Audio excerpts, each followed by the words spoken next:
Guys, അപ്പോൾ ഞാൻ പിന്നെ ഫ്ലിപ്കാർട്ടിൽ നിന്ന് ഒരു ബെഡ്ഷീറ്റ് ഓർഡർ ആക്കിയായിരുന്നു.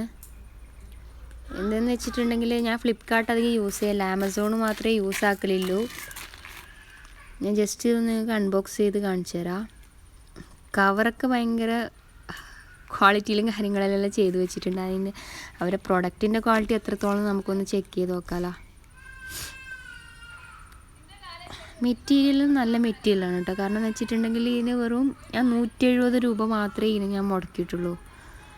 എന്നുവെച്ചാൽ 170 രൂപേൻ്റെ ക്വാളിറ്റിയെല്ലാം ഇതിന് കാണുന്നുണ്ട്. ഞാൻ നല്ല ഒരു ഗ്രേ കളറിൽ ഫ്ലവറും കാര്യങ്ങളും വരുന്നുള്ള ഒരു പ്രിൻ്റഡാണ് വരുന്നുള്ളത്. എന്ന് വെച്ചിട്ടുണ്ടെങ്കിൽ എനിക്ക് ഇഷ്ടപ്പെട്ടു. കാരണം എന്ന് വെച്ചിട്ടുണ്ടെങ്കിൽ നമ്മൾ ഷോപ്പിലെല്ലാം വാങ്ങിക്കുന്നുണ്ടെങ്കിൽ മിനിമം ഒരു 200 രൂപ ഇങ്ങനെയുള്ള ബെഡ്ഷീറ്റ് നമ്മൾ കൊടുക്കേണ്ടി വരും. കാരണം ഫ്ലിപ്കാർട്ട് ഓഫറും കാര്യങ്ങളെല്ലാം തന്നുകൊണ്ട് ഓർഡർ ചെയ്ത് നോക്കിയാണ് കേട്ടോ. കാരണം വലിയ ക്വാളിറ്റി അല്ലെങ്കിൽ എന്നാലും